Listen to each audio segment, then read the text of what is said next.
वाफाळलेला भात, बिरडं, जोडीला पापड आणि लोणचं.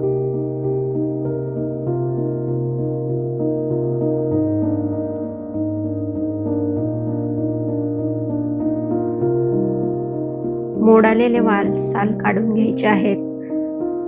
वालाची साल काढण्या अगोदर ते 15 मिनिटे भिजवून ठेवा, म्हणजे वालाची साल अगदी सहजपणे निघतात. वाटण्यासाठी सुकं खोबरं घेतलेलं आहे. 7 ते 8 लसूण पाकळ्या, मीठ आणि कोथिंबीर छानसं मिक्सरला वाटून घ्यायचं आहे.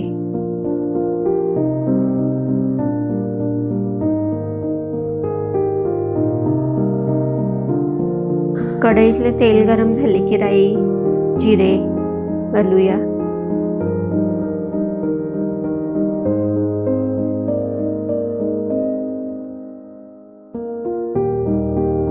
थोडासा कढीपत्ता. आता एक कांदा बारीक कापून घेतलाय, तो घालते. मीठ सांभाळून घालायचं आहे. वाटणामध्ये ऑलरेडी आपण घातलेलं आहेच.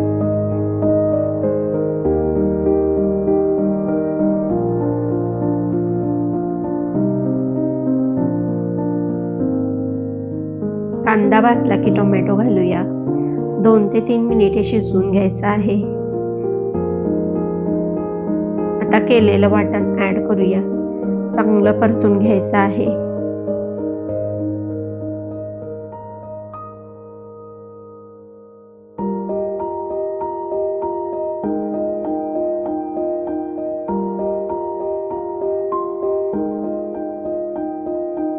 मसाले घालूयात. हळद, लाल तिखट, कांदा लसूण मसाला आणि धनापूड.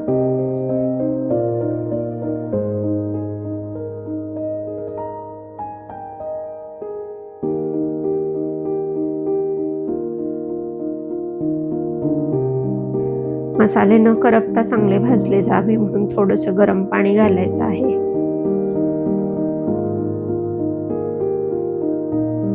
तेल सुटायला सुरुवात झाली आहे. सोललेले वाल घालूयात. 2 ते 3 मिनिटे मसाल्यांसोबत छानसं परतून घ्यायचं आहे.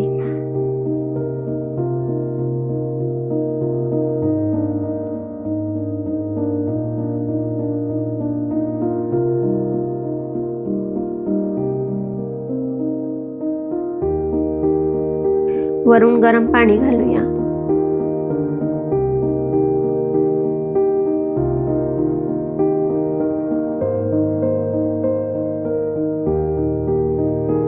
थोडीशी चिंच घालायची आहे.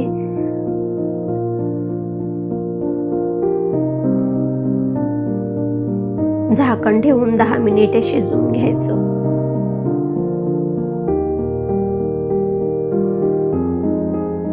तुम्ही पाहू शकता किती मस्त चमचमीत वालाचं बिरडं तयार आहे.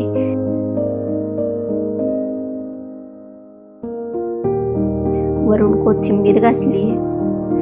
गरम गरम बिरडं भातासोबत किंवा मऊसूद घावण्यांसोबत मस्त लागतं.